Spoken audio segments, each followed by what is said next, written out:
येशू एक दुष्ट आत्मा लागेला आदमीनं अन बिमार बाईनं सुधी करत.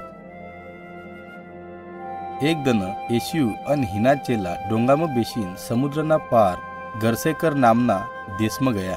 समुद्रना कोंटापर पोच्या बरोबरच एक दुष्ट आत्मा लागेलो आदमी येशू आडी नाचतो आयो.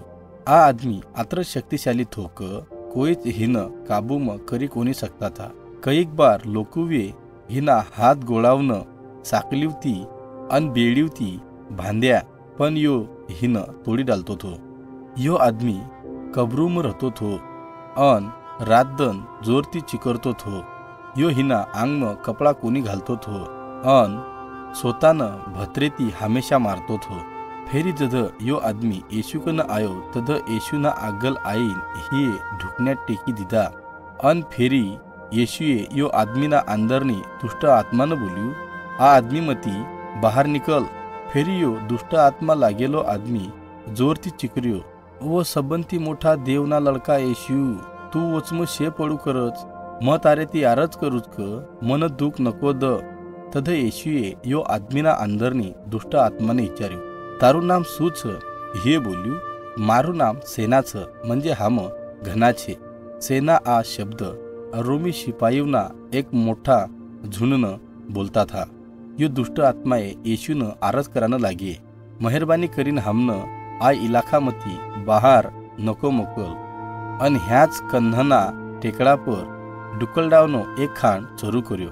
करीन दुष्ट आत्मावे आरज करी क हिनापेक्षा हमनं डुकलडावना खाणम मोकली द. येशूए बोल्यू, जाओ.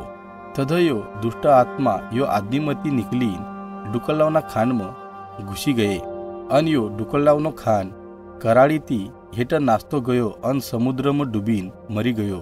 यो खाणम लगभग 2000 डुक्कर था. आ देखी डुक्कर पोसनारा आदमी नगरम नाचता गया अन जो हिवे देख्यू थू अन येशूए जो कर्यू थू यो सबन हिवे नगरमना आदमीनं बोल्यू. फेरी नगरमना आदमीवे आईन यो दुष्ट आत्मा लागेला आदमीनं देख्यो तो यो हिवन शांत बेशेलो आंगम कपडा घालेलो अन एक साधा सिंपल आदमी गत दिश्यो. यो देखीन लोक घना डरी गया अन हिवे येशूनं हिवनो इलाको छोडीन चल्यो जावानं बोल्यू. तध येशू डोंगाम बेशीन जावाना वास्तर तयार हुई गयो. पण हिना आगल दुष्ट आत्माए जिनामती काढे थे.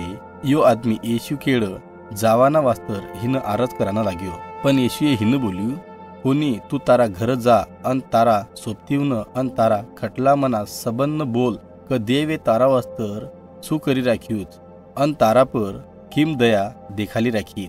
करीन यो आदमी चल्यो गयो अन सबन्न यो बाराम बोल्यू जो येशूए हिना वास्तर कर्यू थू.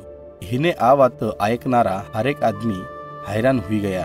फेरी येशू पानीना दुसरा आडी वापस आयो. यो ह्या पोच्या बरोबरच लोकूनी मोठी गर्दी हिना आगल पाछल हुई गई अन हिन मिलाना वास्तर एकमेक पर लोटावानं लाग्या. यो गर्दीम 12 वरसती पघरनी बीमारीनी एक बाई थी. ये हिना पूरा पैसा वैदूकन खर्चो कर्या पण तरी बी यो सुधी हुई कोणी. तो हिनी बीमारी अजून बी बढ़ी गई. पण हे ऐकी राख्यू थूक येशूए कैक रोगीवन सुधा करी राख्यात अन हे मन में विचार कर्यो, मन विश्वास सक जर महे येशूना कपड़ा न बी हाथ लगाए तो म सुधी हुई जाईस. करीन हे येशूना पाछलती आईन हिना कपड़ा न हाथ लगायो अन जिम हे हाथ लगायो हिम्मत हिनू रगत जानू थामी गयू. पण तध रपकनच येशूनं मालूम पड़ी गयू क मारा शरीरमती सामर्थ निकली रही. करीन हे पाछल पलटीन विचार्यू क मन किये हाथ लगायो. चेलावे बोल्यू, लोकूनी आत्री गर्दी तारा आगल पाछल छ अन तारा पर लोटाऊ करत तरी तू आम शे विचारू करत क मन कोये तरी हाथ लगायो. फेरी यो बाईए डरता अन कापता येशूना आगल आईन ढुकण्या टेक्या अन हिन बोल्यू क महे सु कर्यू अन म किम सुधी हुई. येशूए हिन बोल्यू, तारा विश्वासे तून सुधी करी राखी, शांती ती जा.